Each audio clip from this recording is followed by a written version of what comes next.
కల్లర్లు British వారిని అనేక విధాలుగా ఎదిరించిన చరిత్ర ఉంది. వారి ప్రతిఘటన ప్రధానంగా వారు నేరస్థ తెగగా ముద్ర వేయబడటాన్ని వ్యతిరేకించడం మరియు వారి సాంప్రదాయ జీవన విధానాన్ని కాపాడుకోవడం చుట్టూ కేంద్రీకృతమై ఉంది. ముఖ్యంగా తమిళనాడులో వారి పోరాటాలు ఎక్కువగా జరిగాయి. ఆంధ్రప్రదేశ్లో స్థిరపడిన వారిలో ఈ పోరాటాల యొక్క ప్రత్యక్షమైన చారిత్రక ఆధారాలు తక్కువగా ఉండవచ్చు, కానీ వారి పూర్వీకులు చేసిన పోరాటాల యొక్క ప్రభావం వారిపై ఉంటుంది. బ్రిటిష్ వారిని పిరమలై కల్లర్లు ఎదిరించిన కొన్ని ముఖ్యమైన అంశాలు. కావలి వ్యవస్థను వ్యతిరేకించడం.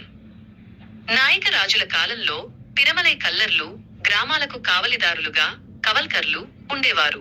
గ్రామంలో ఏదైనా దొంగతనం జరిగితే ఆ నష్టాన్ని వారే భర్తీ చేయాల్సి వచ్చేది.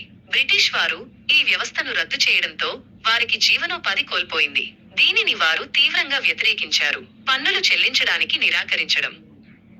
బ్రిటిష్ పాలనలో విధించిన అధిక పన్నులను చెల్లించడానికి పిరమలై కల్లర్లు నిరాకరించారు. 1767లో సుమారు 5,000 మంది కల్లర్లు మెలూర్ దగ్గర పన్నులు కట్టడానికి ఒప్పుకోనందుకు బ్రిటిష్ సైన్యం చేతిలో చనిపోయారు. దక్షిణ భారత తిరుగుబాటు. 1800 నుండి 1801 పిరమలై కల్లర్లు ఇతర పాలెగార్లతో కలిసి బ్రిటిష్ వారిని ఎదిరించిన దక్షిణ భారత తిరుగుబాటులో పాల్గొన్నారు. ఈ తిరుగుబాటు మధురై మరియు దాని పరిసర ప్రాంతాలను బ్రిటిష్ పాలనలోకి తీసుకురావడానికి దారితీసింది. నేరస్థ తెగల చట్టాన్ని వ్యతిరేకించడం. బ్రిటిష్ ప్రభుత్వం 1871లో నేరస్థ తెగల చట్టం క్రిమినల్ ట్రైబ్స్ యాక్ట్ (CTA) తీసుకొచ్చింది. ఈ చట్టం పిరమలై కల్లర్లను పుట్టుకతోనే నేరస్థులుగా ముద్రవేసింది మరియు వారి కదలికలను, కార్యకలాపాలను తీవ్రంగా నియంత్రించింది. దీనిని పిరమలై కల్లర్లు తీవ్రంగా వ్యతిరేకించారు. పెరుంగమనల్లూర్ ఊచకోత.